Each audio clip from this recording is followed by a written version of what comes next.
तो नेक्स्ट देखते हैं यहाँ पे 121 से कंटिन्यू करते हैं। Which of the following steps are followed by HIS during synthesis. ठीक है, HIS के दौरान फॉलोड बाई HIS क्या फॉलो करता है स्टेप्स को ड्यूरिंग सिंथेसिस, ये मेन चीज़ है। किसके दौरान? सिंथेसिस के दौरान। तो आपका यहाँ पे है सारे के सारे डाटा मॉडल जनरेशन, ठीक है, data flow analysis, scheduling and allocation, data path optimization, contour optimization. तो ये सारी चीज़ें HIS आपका फॉलो करता है। नेक्स्ट आता है, ये काफ़ी इंपॉर्टेंट है, पाइपलाइनिंग। ओके, पाइपलाइनिंग बस इतना ही दिया है, उससे रिलेटेड डेफिनेशन या पॉइंट्स पूछा है कौन से सही है यहाँ पे। ठीक है, pipelining reduces clock period of long combinational operations. तो ये चीज़ ठीक है, पाइपलाइनिंग जो होती है वो कम कर देती है long, wait a minute, okay, clock period को कम कर देती है,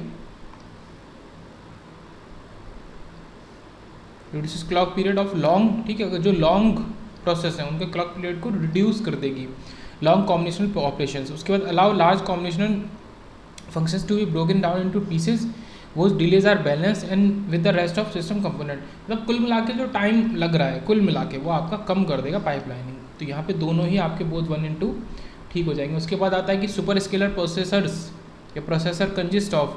तो प्रोसेसर है किस तरीके का? Super scalar. किससे मतलब क्या उसके अंदर होता है? तो इसके ऑप्शन में क्या कह दिया? Single pipeline, multiple instruction pipelines, for instruction execution. ठीक है, ये तो ठीक है सभी में, for instruction execution, instruction execution, instruction execution, ये सारे में है। उसके साथ साथ यहाँ पे सिंगल, मल्टीपल और नो पाइपलाइन और multiple combination of hardware for execution. तो एक तो अलग है, यहाँ पे हार्डवेयर की बात कर रहा है, मल्टीपल कॉम्बिनेशन ऑफ हार्डवेयर। यहाँ तीनों में पाइपलाइन की बात कर रहा है। ओके, तो यहाँ पे आंसर है multiple instruction pipelines for instruction execution. ठीक है, तो अब पाइपलाइनिंग हम कर ही रहे हैं तो हम उसमें बेटर से बेटर चीज़ चाहेंगे ना, ज़्यादा स्पीड अच्छी हो। तो सुपर स्केलर का नाम आते ही उसका मतलब ही क्या लगता है कि हाँ मतलब काफ़ी अच्छा है, उसके नाम में सुपर है। तो यहाँ पे मल्टीपल वाला आप चूज़ करें, multiple instruction pipelines for instruction execution. उसके बाद नेक्स्ट आते हैं कि which of the following statement is और आर करेक्ट। ओके, क्या करेक्ट है यहाँ पे? तो इन hybrid parameter representation both short and open circuit. ठीक है, ये आपका 2 पोर्ट आ गया, 2 पोर्ट में हाइब्रिड पैरामीटर की बात हो रही है, H, ठीक है, H11 H पैरामीटर की। सो 2 पोर्ट में क्या करेक्ट है? In hybrid parameter representation both short and open circuit terminal conditions are utilize. दोनों ही शॉर्ट और ओपन सर्किट कंडीशंस को हम यूटिलाइज करते हैं। ओके, तो ऐसा है, the voltage of input port and the current of output port are express in terms of output voltage and input current. ठीक है, तो ये चीज़ है कि इनपुट वोल्टेज इनपुट पोर्ट का मतलब V1 और I2 एक्सप्रेस करते हैं किसके फॉर्म में? ये I1 और V2। तो I1 और V2। अब क्या होगा जब, ऑब्वियस ही बात है, ये तो हमने सीखा ही हुआ निकालना। अगर हमें H11 निकालना है तो हमें फिर उस समय पे V2 को हटाना पड़ेगा। अब वोल्टेज को हटाने का क्या मतलब है? हमारा शॉर्ट सर्किट करना पड़ेगा। ओके, तो हमारा वोल्टेज V2 काम का नहीं रहेगा। और यहाँ पे हमें अगर ये निकालना है, मान लो H22 निकालना है, तो क्या होगा? H22 I2/V2 होगा। और क्या करेंगे? I1 को 0 कर देंगे। और I1 को 0 करने का मतलब है ओपन सर्किट। तो यहाँ पे शॉर्ट सर्किट और ओपन सर्किट दोनों आपको करना पड़ेगा, क्योंकि इसका नाम ही है हाइब्रिड पैरामीटर। ये V1 और I2 है, हाइब्रिड पैरामीटर इसका नाम है। जब इसका नाम हाइब्रिड पैरामीटर है तो ये पॉइंट तो ठीक हो गया। दूसरा क्या कह रहा है? The voltage of output port and the current of input port are express in the terms of current of output and voltage of input port. Okay, तो ये पॉइंट ठीक नहीं है। ये कह रहा है वोल्टेज ऑफ आउटपुट पोर्ट, आप लिख के देख लो वो क्या कह रहा है। वो V2 को कह रहा है, करंट ऑफ इनपुट पोर्ट वो V2 और I1 को कह रहा है, जबकि इसका उल्टा यहाँ पे हो रहा है ना। ये V1 और I2 है, नॉट V2 और I1, तो इसका उल्टा है। तो आपका ये पॉइंट गलत हो गया। तो यहाँ पे ओनली 1 करेक्ट हो गया। उसके बाद आते हैं नेक्स्ट, यहाँ पे क्या बात कर रहा है कि TB2 पोर्ट के बारे में, consider the following measurement on a 2 terminal network when the voltage, ये अप्लाइड किया है at a input port with output port open. तो आउटपुट पोर्ट को ओपन करते हुए जब हमने ये अप्लाई किया वोल्टेज इनपुट पे, तो ये V1 है, I1 ये है आपका, ओके, और V2 ये है। अच्छा, मैंने वोल्टेज ऑफ ये इसी को अप्लाई किया है same at the output port में, इसको अप्लाई किया है, मतलब आपने अब इसको V2 बना दिया। तब आपका I2 और V1 ये दिया है आपको। अब आपको ये सारे Z11, Z22, Z12 ये सारे Z पैरामीटर आपको निकालने हैं। तो कुल मिला के वही तरीका, आपकी जो चारों की इक्वेशन होती है वो आपको लिखनी है। कैसे? Z11 किसके फॉर्म में है? V1 इधर और इधर I1। फिर क्या होगा, I2 को 0 कर देंगे तब। ऐसी तरीके से मान लो Z21 है, 2 आया ऊपर, तो ऊपर क्या कर दो आप, V2 को ऊपर कर दो। ये V1 इजकल टू और V2 इजकल टू के फॉर्म में आपका Z पैरामीटर I1 और I2 के फॉर्म में है, ठीक है, I1 और I2 के फॉर्म में है। तो अब आप अगर इन दोनों को एक साथ यूज़ करो, इन दोनों को एक साथ यूज़ करो तो I2 को ओपन कर दो, मान लो V2 और I2 को एक साथ यूज़ करो तो I1 को ओपन कर दो। इट डिपेंड्स, जैसे कि हमने यहाँ पे किया, यहाँ पे Z22 में हम V2 और I2 को यूज़ करते हैं और यहाँ पे बाहर I1 को ओपन कर 0 कर देते हैं। तो ये किया Z21 यहाँ I1 और यहाँ पे I2 को 0 कर दिया, V2 ओपन I1। तो यही चीज़ इनने यहाँ करी है। अब सारी वैल्यू जैसे Z11 में V1 और I1 हमको चाहिए, अब यहाँ पे देखो V1 और I1 उन्होंने कहाँ दिया है, V1 तो 100 है और I1 20 है, तो इससे क्या निकल के आ जाएगा, ये है, ठीक है, ये V1 यही है ना, ये V1 मैंने लिखा है और ये V2, इस केस में V2 भी यही है। तो ये आपका ये हो गया, ठीक है। I1 और V1 की मदद से आपका Z11 क्या आ जाएगा, 5 आ जाएगा। देखो वही चीज़ करी है, Z11 5 आ गया। फिर Z21 की बात करेंगे तो V2 चाहिए और I1 चाहिए। अब Z21 की बात कर रहे हैं तो V2 चाहिए और I1 चाहिए, I1 फिर वही 20 और V2 क्या है यहाँ पे 25 है, पहले केस में ये 25 है V2, तो ये हमने निकाला 25/20 1.25, ओके 1.25 5, दो चीज़ आई। इसी तरीके से Z22 इसमें V2 चाहिए और I2 दोनों चाहिए। तो V2 I2 किस वाले केस में दिख रहा है हमारे पास, I2 यहाँ है, I2 यहाँ है, तो इस केस का जो V2 होगा उसको लेंगे। इस केस में V2 100 हो गया, तो 100/10 ये क्या बना देगा 10। तो इस तरीके से आपको याद रहना चाहिए कि जो Z11 है इसमें ये किसके टर्म्स में लिखा जा रहा है, V1 और I1 के टर्म्स में लिखा जा रहा है, ओके, V और I के टर्म्स में। मेन चीज़ ये है 1 तो हमें पता चल जाएगा, ये जो नंबर है ये हमें बता देते हैं कि आपको V1 लेना है कि 2 लेना है ना, बट V ही लेना है या I लेना है ये आपको पता होना चाहिए। तो जितने भी पैरामीटर्स हैं उसमें आपको एक चीज़ याद करनी है कि जैसे Z पैरामीटर V1 और V2 इक्वल टू, और ये किसके टर्म्स में होता है, I1, I2 के टर्म्स में। मैं एक बार रिपीट इसको कर देता हूँ। अब आप जब सॉल्व करते हो तो आप इनमें से या तो इसको 0 कर दो या इसको 0 कर दो, डिपेंड करता है आपकी क्या कंडीशन है।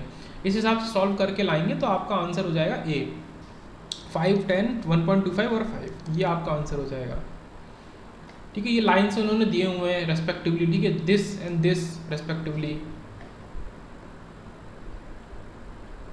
उसके बाद यहाँ पे बात करते हैं कि in second order digital notch filter having notch frequency आपको दी है 60 हर्ट्ज, 3 dB नॉच बैंडविड्थ दी है 6 hertz and the sampling frequency employed is 400 hertz.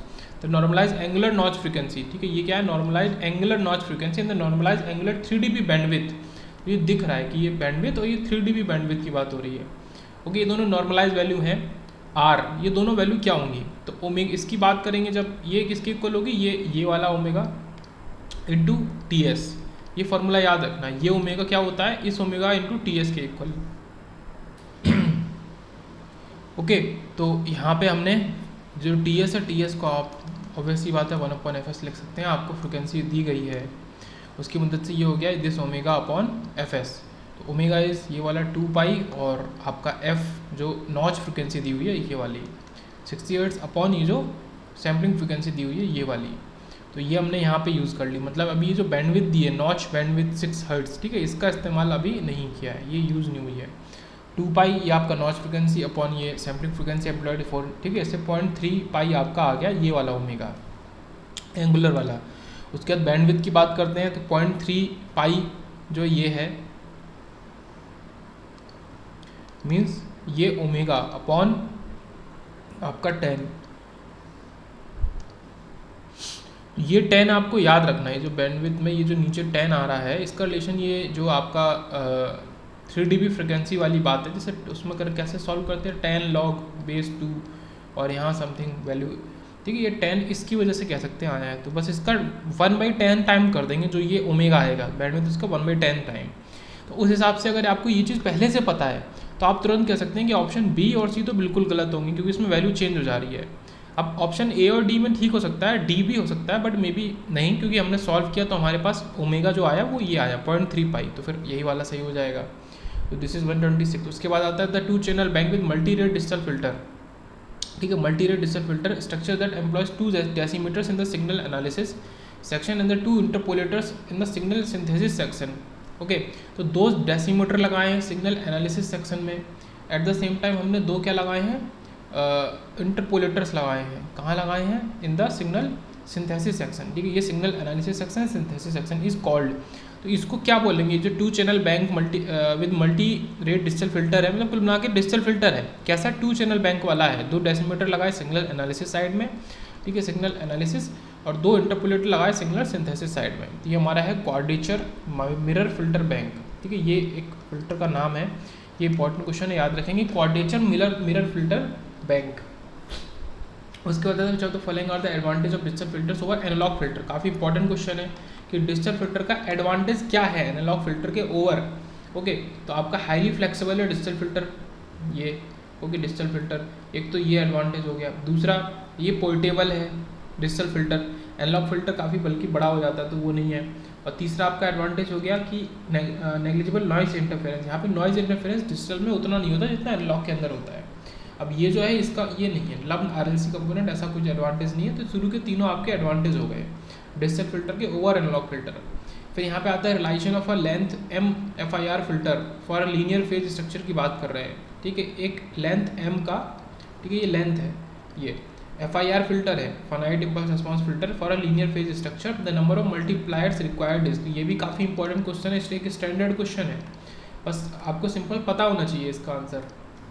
सो आपको लेंथ दी है और लेंथ के फॉर्म में नंबर ऑफ मल्टीप्लायर बताने हैं, तो आपको पूरे इतने मल्टीप्लायर चाहिए, ठीक है, m+1 और अपॉन 2 आधे, लेकिन इसमें एक ज़्यादा बढ़ा के तब करेंगे, ठीक है। जैसे मान लो 3 है तो 3+1 अपॉन 2 आपको 2 चाहिए, ठीक है, आधे से एक ज़्यादा, तो m+1 अपॉन 2 इतने आपको मल्टीप्लायर चाहिए, number of multipliers.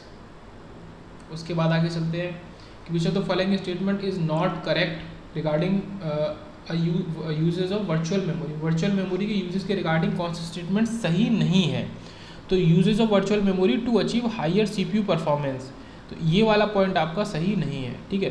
Virtual memory का यूज़ हायर CPU परफॉर्मेंस के लिए नहीं किया जाता है, तो किस लिए किया जाता है, तो virtual memory usage of virtual memory to free user from the need to carry out storage allocation and to permit efficient sharing. मतलब कुल मिला के वर्चुअल मेमोरी क्या है, यहाँ पे जो बोल रहा है ऑब्वियसली बात है, सही बोल रहा है कि जो यूज़र है उसको फ्री कर दो, उस किसकी नीड से, कैरी आउट स्टोरेज एलोकेशन की, उसको अलग से जाके स्टोरेज एलोकेट करना पड़े, है, and to permit efficient sharing. Efficient sharing को परमिट कर, मतलब उसको खुद से देखना ना पड़े कि इस चीज़ को यहाँ डालना है, इसको यहाँ डालना है, ये ऐसे करके, ओके।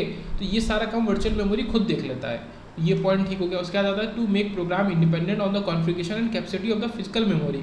तो फिजिकल मेमोरी से इंडिपेंडेंट बनाना ही तो वर्चुअल मेमोरी का काम होगा, ऑब्वियस ही बात है। वर्चुअल मेमोरी का नाम कहाँ से आया, जो फिजिकल मेमोरी नहीं है वर्चुअल है, तो उस हिसाब से आपका वर्चुअल मेमोरी क्या हेल्प करता है कि फिजिकल मेमोरी से आपको इंडिपेंडेंट बना देता है। ये जो वर्ड है ये इंपॉर्टेंट है, ये पॉइंट ठीक हो गया, ओके। तो ये 1 2 ठीक है। फिर आता है to achieve the very low access time and cost per bit that is possible with the memory hierarchy. तो आपका जो एक्सेस टाइम है वो कम कर देगा। अगर ये 2 मेमोरी एक साथ जुड़ जाए, फिजिकल मेमोरी और वर्चुअल मेमोरी एक साथ जुड़ जाए, तो ऑब्वियसली बात है आपका जो एक्सेस टाइम है वो कम हो जाएगा, और cost per bit that is possible with the memory hierarchy ये भी कम हो जाएगी। फिर आता है in the 8051 micro controller direct addressing mode is use in. तो डायरेक्ट एड्रेसिंग मोड आपका कहाँ पे यूज़ होता है, ठीक है, एक तरीके का एड्रेसिंग मोड है, और उसको उसका यूज़ किस जगह हो रहा है आपको ये बताना है। इज यूज इन आपका इंटरनल डेटा मेमोरी में यूज़ होता है, okay. Direct addressing mode is use in internal data memory, okay. तो क्या क्या नहीं है, एक्सटर्नल वाले दोनों ऑप्शन नहीं होंगे और आपका इंटरनल प्रोग्राम नहीं होगा। Internal data memory direct addressing mode से रिलेटेड है, okay. In internal RAM stack allows only direct addressing mode, ठीक है, ये इंपॉर्टेंट पॉइंट है कि इंटरनल रैम में स्टैक केवल यही डायरेक्ट एड्रेसिंग मोड को अलाउ करता है। नेक्स्ट आते हैं कि push and pop operations are perform by. तो पुश पॉप कहाँ होता है, स्टैक के अंदर होता है, तो स्टैक पॉइंटर रजिस्टर के अंदर आपका पुश और पॉप ऑपरेशन होगा, ओके। तो ये तो नॉर्मल था। उसके बाद आता है network interface card, NIC is a network interface card as a unique 6 byte permanent address. इसके अंदर एक यूनिक 6 बाइट का परमानेंट एड्रेस होता है। उस एड्रेस को हम क्या कहते हैं, काफ़ी इंपॉर्टेंट MCQ है ये वाला, ओके। तो 6 बाइट परमानेंट एड्रेस को मैक एड्रेस कहते हैं, ठीक है। अलग अलग तरीके के एड्रेस है, IP address, DNS address, local, mac, okay. तो mac address defined at the data link layer to indicate device IE, NIC और इथरनेट एड्रेस, ओके। तो इसको इंडिकेट करने के लिए NIC का या फिर इथरनेट एड्रेस के लिए हम मैक एड्रेस का इस्तेमाल करते हैं। उसके बाद नेक्स्ट आते हैं कि the data link layer is responsible for. तो ये डेटा लिंक लेयर की ही बात आ गई। डेटा लिंक लेयर से क्या होता है, तो आपका responsible for an error-free communication across the physical link connecting primary and secondary stations within a network। ये पूरा आपका काम करता है कि ठीक है एरर फ्री बनाता है कम्युनिकेशन को across the physical link and connecting primary number 1 and secondary number 2, इनको कनेक्ट करके stations with in a network में जो प्राइमरी सेकेंडरी स्टेशन है उनको कनेक्ट कर देता है, कम्युनिकेशन को एरर फ्री बनाता है across the physical link. Okay, तो DLL provides flow control and error control through the retransmission and the CRC। तो ये आपका डेटा लिंक लेयर ही है। DLL क्या है? Data link layer.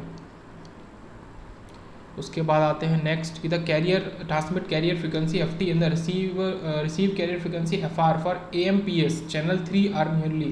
तो ये बहुत ही स्टैंडर्ड मतलब कि आपको आता है तो ठीक है, एक फैक्ट की तरह, एक फैक्ट है कि एक AMPS चैनल जो है, ठीक है, AMPS चैनल्स 3 उसके लिए आपका FT और FR की वैल्यू क्या होगी। तो इसमें कोई लॉजिक तो है नहीं, आपको आता है तो ठीक है, याद है तो ठीक है, वरना नहीं। तो आपका 825 से लेके 870 तक, ठीक है, ये FT हो गया और ये eight the same time FR हो गया।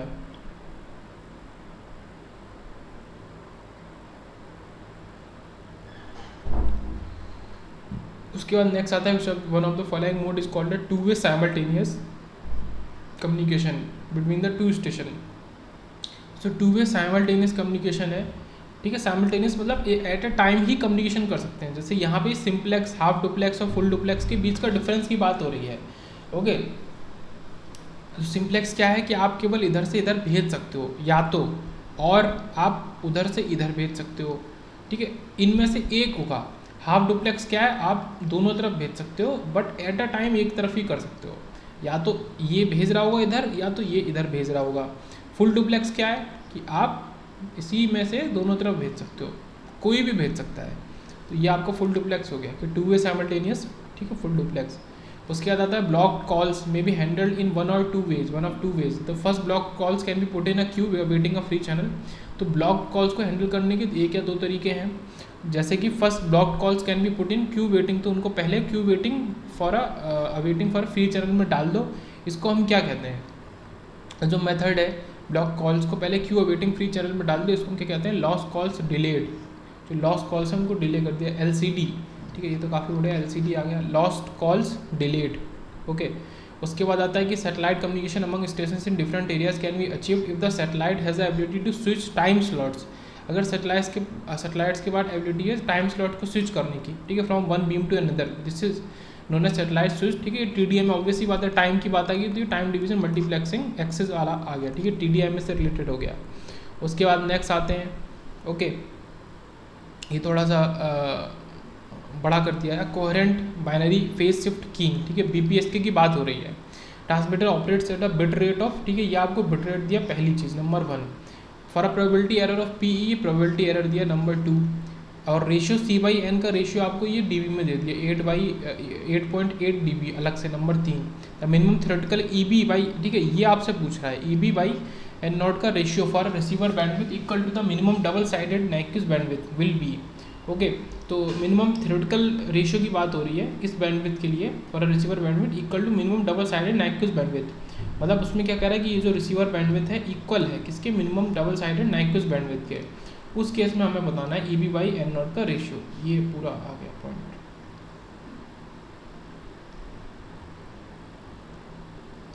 ओके, तो EB क्या हो गया हमारा, P × TB with C carrier power है, तो EB is P × TB equal to C × TB। P की जगह कैरियर पावर लगा दिया। EB/N0 इज C × TB और N0 इज, ठीक है, EB अलग है और N0 हमारा N/B अलग है, ये यहाँ पे बात है। तो EB/N0 क्या आ गया आपका, C × TB upon N/B, C × B को ऊपर ले गए, TB को नीचे चेंज करके, तो N × RB। ओके, ये हुआ, ये फॉर्मूला पहले बनाया है इसमें। उसके बाद आता है bandwidth of BPSK is bandwidth is RB, BPSK की बैंडविथ उसका जो बिट रेट है वही RB। So EB/N0 is C × RB, ये जो B है इसी को उठा के यहाँ पे उन्होंने RB कर दिया। Okay, C × RB upon N × RB। अब RB से RB कट गया तो ये सीधे से ये रिलेशन आ गया कि EB/N0 is C/N, EB/N0 is C/N, C/N बन गया। तो EB/N0 उन्होंने हमें दिया है, C/N उन्होंने हमें दिया है 8.8, तो C/N के इक्वल हमने प्रूव कर दिया, तो फिर आंसर डायरेक्ट C/N हो जाएगा, बाकी किसी भी चीज़ से हमें सॉल्व नहीं करना। तो यहाँ पे C/N का रेशियो हमें डायरेक्ट सॉल्यूशन ही दे रहा है क्वेश्चन का। उसके बाद नेक्स्ट देखते हैं कि इसमें भी वही चीज़ यूज़ करिए, EB इज़ P × TB, या फिर P अपॉन RB, यही चीज़ ऊपर भी यूज़ करी थी, ये P इंटू TB, या फिर P की जगह वहाँ पे कैरियर पावर लगा दिया तो यहाँ पे P ही रखा है, तो P बाई RB, तो for a total transmit power of PT is equal to 1000 watt, number 1, and the transmission rate of 50 Mbps, number 2, the energy per bit EB will be, energy per bit हमें बताना है, तो ये हो गया P upon RB, तो 1000 upon ये, ठीक है, 50 Mbps में मेगा के लिए 10 की पावर 6 लगा देंगे, ओके। बाकी तो BPS आपका रहेगा, ये BPS से मतलब नहीं है, तो ये सॉल्व होकर 20 माइक्रो जूल आ जाएगा।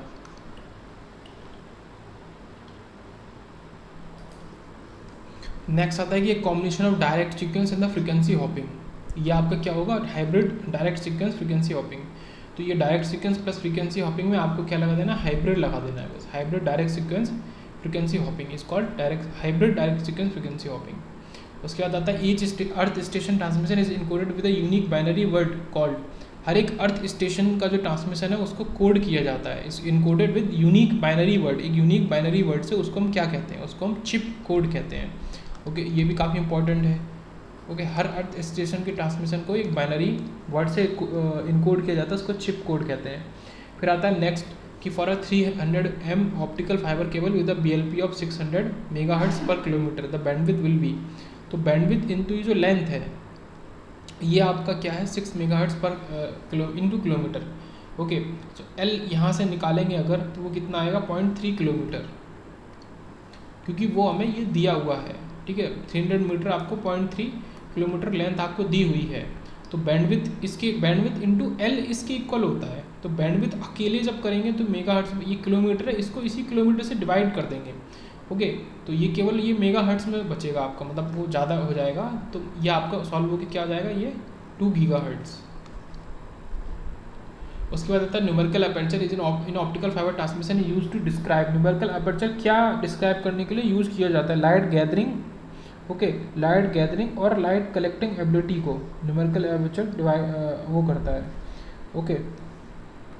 सो कितनी लाइट गैदर कर सकता है या कितनी कलेक्ट कर सकता है, उस चीज़ को कौन डिफाइन करेगा, एक ऑप्टिकल फाइबर का न्यूमेरिकल अपर्चर डिफाइन करेगा। नेक्स्ट आते हैं डायरेक्शंस, यहाँ क्या है कि each of the next 6 last के 6 क्वेश्चन है ये, कंसिस्ट ऑफ 2 स्टेटमेंट 1 लेबल, ठीक है, एक statement 1 statement 2, you are to examine these 2 statement carefully and select the answers, ठीक है। तो 4 ऑप्शंस हैं कि भाई पहला ऑप्शन क्या कहता है कि दोनों स्टेटमेंट ठीक है, और जो दूसरा वाला है वो पहले वाले का करेक्ट एक्सप्लेनेशन, ये दूसरा वाला पहले वाले का करेक्ट एक्सप्लेनेशन है। अब जो बी ऑप्शन है उसमें सेम चीज़ है, बस उसमें यह है कि दूसरा वाला पहले वाले का जो करेक्ट एक्सप्लेनेशन नहीं है, पर दोनों सही है अपने आप में, ओके। और तीसरा वाला क्या है कि स्टेटमेंट 1 सही है और 2 गलत है, और ये 1 गलत है और 2 सही है, इस तरीके से है, मतलब एक तो सही है चारों दोनों में से। तो यहाँ क्या है कि चैनल कोडर या वॉइस कोडर की बात कर रहा है, is an analysis synthesis system, ये एक एनालिसिस सिंथेसिस सिस्टम है, ओके। तो ये चीज़ सही है अपने आप में कि एक एनालिसिस सिंथेसिस सिस्टम है आपका चैनल कोडर या चैनल कोडर, वॉइस कोडर। फिर आता है for voice signal the excitation is a white noise and for an unvoice signal the excitation is a periodic noise, ठीक है। तो ये कहीं से भी इसका एक्सप्लेनेशन तो नहीं लग रहा है, और ये अपने आप में गलत भी है, ओके। ये यहाँ पे ऑप्शन सी करेक्ट हो गया, मतलब 1 इज़ ट्रू और second is false. A vocoder is an audio compressor that captures the characteristic elements of an audio signal and then using this characteristic signal to affect the other audio signal. The effect is called as vocoding and the corresponding device is called as talking vocoder. तो इस effect को vocoding कहते हैं और उस device को talking vocoder. Voice speech is produced by taking impulse train as excitation. For unvoiced signal, a random white noise is used as the excitation.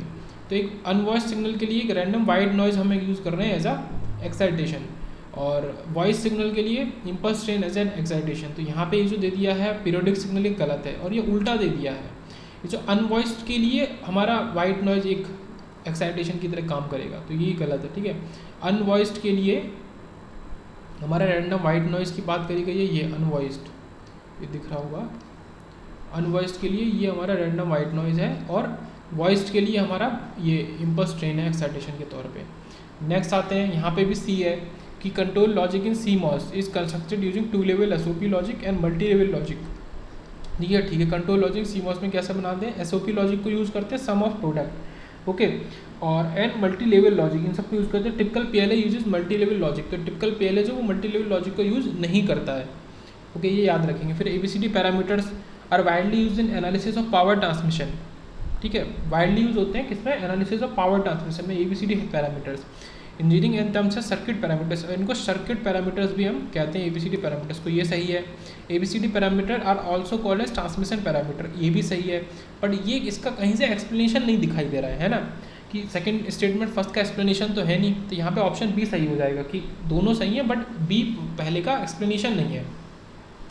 उसके बाद आता है non stationary signal such as an image require time frequency analysis, ठीक है। Non stationary signal ऐसे हैं कि वो image require time frequency analysis, बड़ा टूटा टूटा स्टेटमेंट है। Non stationary signal such as an image require time frequency analysis, मतलब कुल मिला के ये एक एग्जाम्पल देना चाह रहा है कि नॉन स्टेशनरी सिग्नल कुछ इस तरीके का ये बोला जा रहा है कि as an image require time frequency analysis. Okay, statement 2 में क्या कह रहा है, ये ठीक है अपने आप में statement. The short time Fourier transform STFT, ठीक है, शॉर्ट टाइम फोरियर ट्रांसफॉर्म भी होता है STFT, can map a one dimensional function FT into the two dimensional function STFT, इसको वन डायमेंशनल को ये टू डायमेंशनल में मैप कर देता है।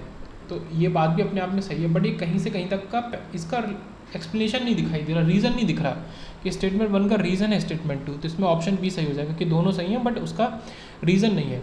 उसके बाद आता है कि PCM requires a very complex encoding and quantization circuitry, तो PCM बहुत ही कॉम्प्लेक्स इनकोडिंग रिक्वायर करता है और क्वांटाइजिंग सर्किटरी, ठीक है, दोनों कॉम्प्लेक्स काफ़ी रिक्वायर करता है, तो स्टेटमेंट ठीक है।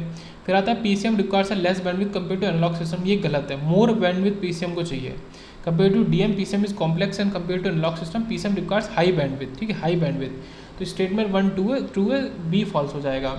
उसके बाद आता है for an unstable feedback system, statement 1 the gain margin, ठीक, गेन मार्जिन इज नेगेटिव और the phase margin is positive, ठीक है, तो ये कहना चाह रहे हैं कि गेन मार्जिन नेगेटिव है और फेज मार्जिन पॉजिटिव है, तो ये स्टेटमेंट आपका गलत है, ठीक है। अनस्टेबल फीडबैक सिस्टम के लिए ये नेगेटिव पॉजिटिव वाली बात गलत है, तो डी ऑप्शन है, मतलब ये गलत है, ये सही है। For a stable feedback system both gain margin and phase margin must be positive, तो एक स्टेबल के लिए बोथ पॉजिटिव होने चाहिए, ठीक है।